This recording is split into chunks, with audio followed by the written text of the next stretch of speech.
Bismillahirrahmanirrahim. Assalamualaikum warahmatullahi wabarakatuh. Selamat pagi, selamat siang, selamat sore, dan selamat malam. Semoga kita semua dalam keadaan sehat walafiat.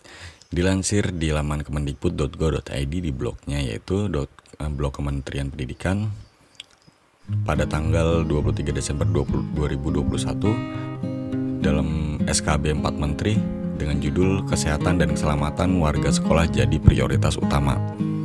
Menteri Kesehatan Menkes Budi Gunadi Sadikin, Menteri Dalam Negeri Mendagri Muhammad Tito Karnavian, Menteri Pendidikan Kebudayaan Riset dan Teknologi Mendikbudristek Nadiem Anwar Makarim, dan Menteri Agama Menak Yakut Khalil Qomas menetapkan penyesuaian surat keputusan bersama tentang panduan penyelenggaraan pembelajaran di masa pandemi Coronavirus Disease 2019 atau COVID-19 ditetapkan oleh 4 menteri.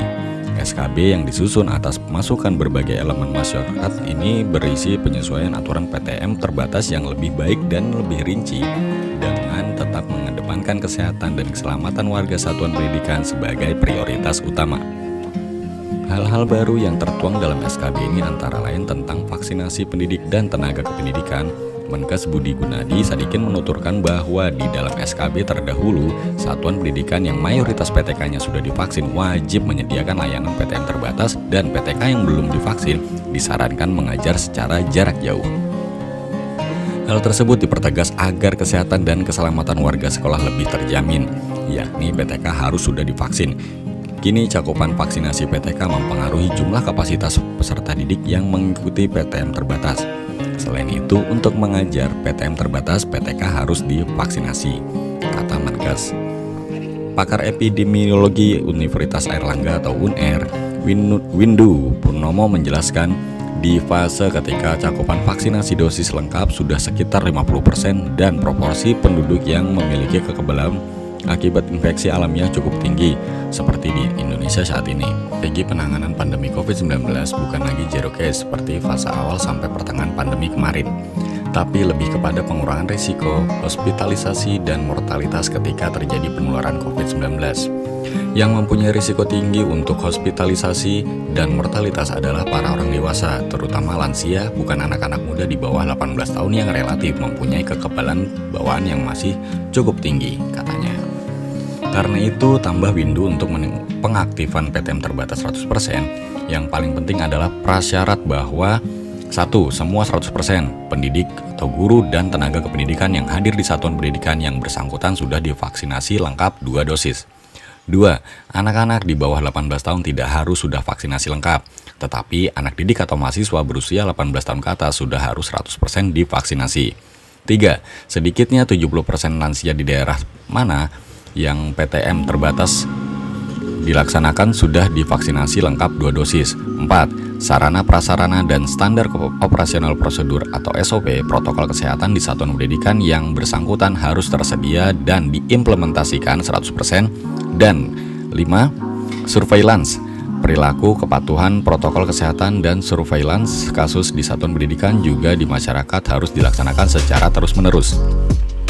PTK yang menolak divaksinasi padahal vaksin tersedia dan memenuhi syarat divaksinasi dapat diberikan sanksi sesuai peraturan perundang-undangan. Peraturan yang dimaksud adalah Peraturan Presiden Nomor 14 Tahun 2021 tentang perubahan atas Peraturan Presiden Nomor 99 Tahun 2020 tentang pengadaan vaksin dan pelaksanaan vaksinasi dalam rangka penanggulangan pandemi Coronavirus Disease 2019.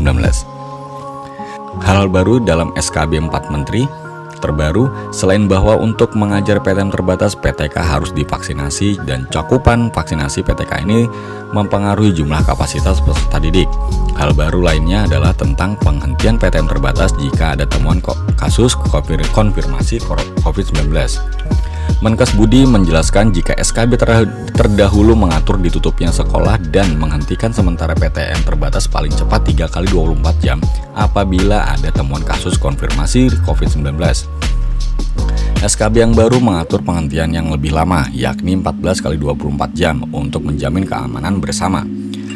Penghentian PTM terbatas dilakukan jika terdapat klaster penularan COVID-19, angka positif rate hasil ACF di atas 5% dan warga satuan pendidikan yang masuk dalam notifikasi kasus hitam di atas 5%, ucap Budi. Hal tersebut dapat terpantau dari dashboard yang dapat diakses sekolah dan pihak terkait.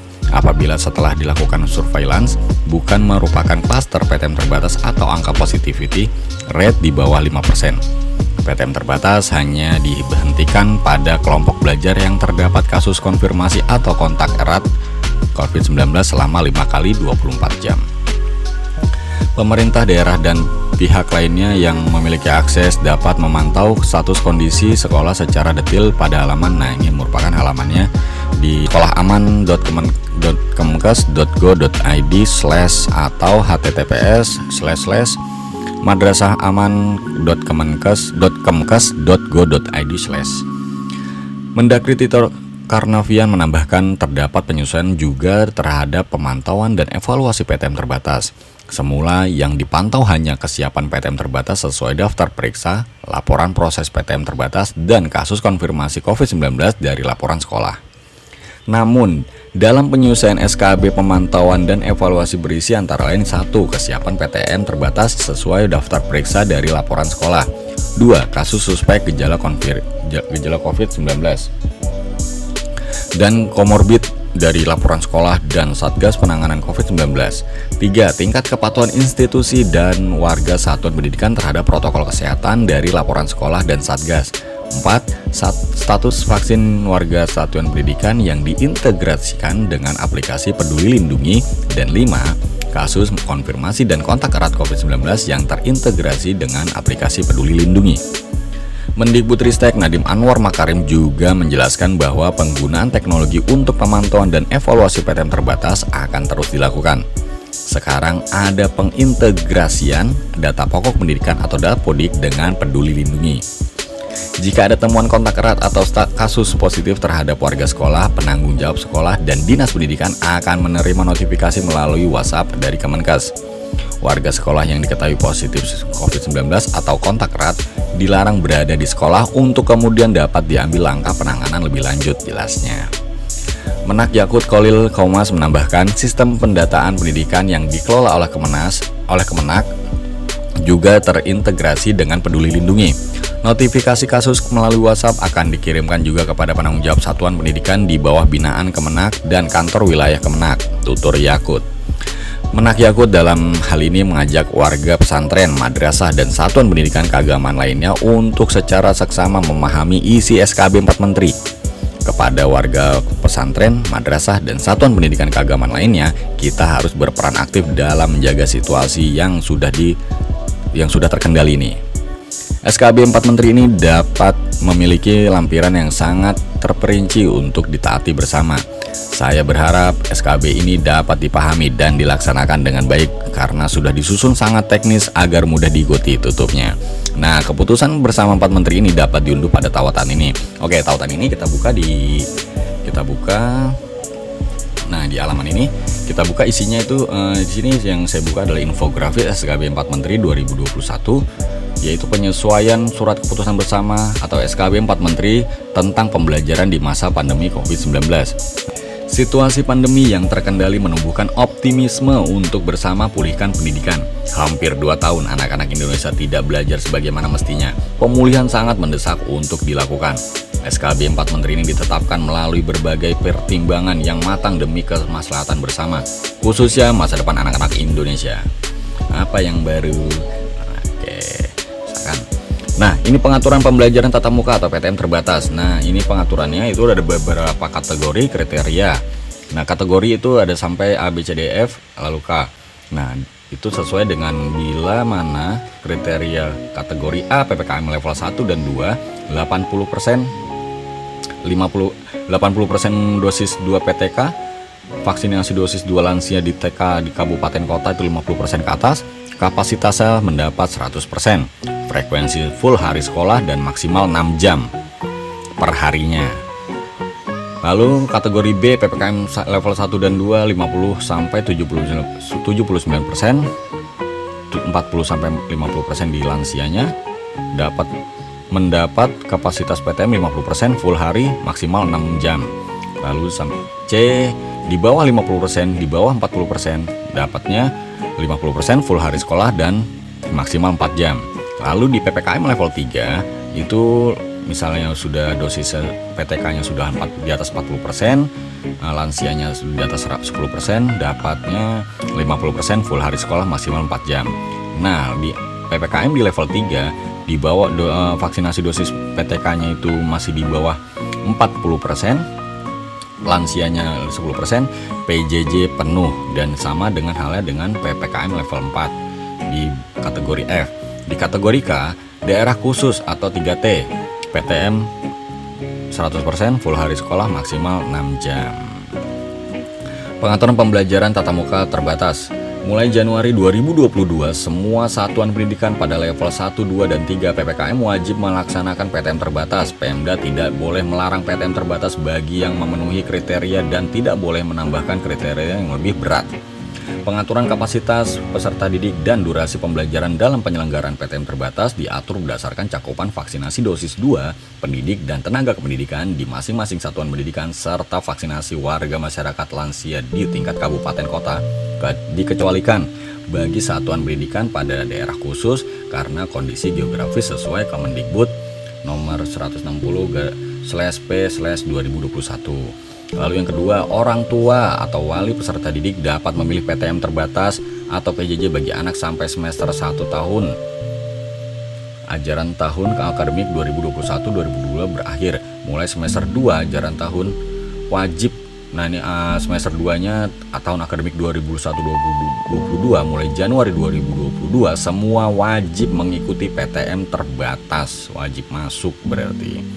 Yang ketiga, satuan pendidikan yang terbukti melanggar protokol kesehatan diberikan sanksi administratif dan dibina oleh Satgas Penanganan COVID-19 atau tim pembina UKS. Lanjut. Penghentian PTM terbatas sementara. Yang pertama yaitu semula SKB 4 Menteri saat ini. Nah, semulanya apabila ada temuan kasus konfirmasi COVID-19 di satuan pendidikan, Pemda dapat menutup satuan pendidikan dan memberhentikan sementara PTM terbatas paling cepat 3 kali 24 jam atau 3 hari. Yang menjadi SKB 4 Menteri baru yaitu penghentian sementara PTM terbatas di satuan pendidikan sekurang-kurangnya 14 kali 24 jam apabila terjadi yang satu, klaster penularan COVID-19 di satuan pendidikan tersebut. 2. Angka positivity rate hasil ACF di atas 5%. 3. Warga satuan pendidikan yang masuk dalam notifikasi kasus hitam di atas 5%. Apabila setelah dilakukan surveillance bukan merupakan klaster PTM terbatas atau angka positivity di bawah 5%, PTM terbatas hanya dihentikan pada kelompok belajar yang dapat kasus konfirmasi dan atau kontak erat COVID-19 selama 5 kali 24 jam. Vaksinasi pendidik dan tenaga kependidikan yang semula SKB 4 Menteri saat ini kemarin itu yaitu satuan pendidikan yang mayoritas PTK sudah divaksin wajib menyediakan layanan PTM terbatas. PTK yang belum divaksin disarankan mengajar secara PJJ. Nah, berubah menjadi 4 Menteri yang baru yaitu cakupan vaksinasi PTK mempengaruhi jumlah kapasitas peserta didik yang mengikuti PTM terbatas PPKM level 1, 2, dan 3. PTK yang belum divaksinasi mengajar secara PJJ. PTK yang menolak divaksinasi padahal vaksin tersedia dan memenuhi syarat divaksinasi dapat diberikan sanksi sesuai peraturan perundang-undangan yakni Peraturan Presiden Nomor 14 Tahun 2021 tentang perubahan atas Peraturan Presiden Nomor 99 Tahun 2020. Meskipun bukan syarat mengikuti PTM terbatas, orang tua atau wali dihimbau mendorong anaknya yang sudah memenuhi syarat untuk divaksinasi. Pemantauan dan evaluasi PTM terbatas yang awalnya itu yang dipantau kesiapan PTM terbatas sesuai daftar diperiksa, laporan proses PTM terbatas, kasus konfirmasi COVID-19 dari laporan sekolah. Berubah menjadi yaitu yang dipantau kesiapan PTM terbatas sesuai daftar periksa, kasus suspek atau gejala COVID-19 dan komorbid, tingkat kepatuhan institusi atau warga satuan pendidikan terhadap protokol kesehatan, status vaksin, warga satuan pendidikan, kasus konfirmasi dan kontak erat COVID-19, penggunaan teknologi untuk pemantauan dan evaluasi PTM terbatas, integrasi Dapodik atau EMIS dengan Peduli Lindungi, yaitu yang pertama itu notifikasi positif COVID-19 atau kontak erat atau melalui WhatsApp kepada pihak sekolah dan Pemda. Melihat status kondisi sekolah pada laman berikut, pengurangan QR Code Peduli Lindungi untuk pengunjung dan tamu sekolah. Integrasi dengan aplikasi Bersatu Lawan COVID, yaitu evaluasi dan validasi PTM terbatas berdasarkan data daftar peserta didik. Surveillance epidemiologis bagi satuan pendidikan yang sudah melaksanakan PTM terbatas. Oke, pembukaan kantin, pedagang, kegiatan olahraga, dan ekstrakurikuler di lingkungan sekolah yang semula masa transisi 2 bulan pertama sejak PTM terbatas dilaksanakan belum boleh dibuka. Apabila setelah 2 bulan tidak ada temuan kasus COVID-19, kantin, kegiatan olahraga, dan ekstrakurikuler boleh dibuka. Menjadi kantin belum diperbolehkan beroperasi. Pedagang yang berada di luar gerbang di sekitar lingkungan satuan pendidikan diatur oleh Satuan Tugas Penanganan COVID-19 wilayah setempat bekerja sama dengan Satuan Tugas Penanganan COVID-19 pada satuan pendidikan. Dan kegiatan olahraga dan ekstrakurikuler di dalam dan di luar ruangan dilaksanakan sesuai dengan pengaturan pembelajaran di ruang kelas.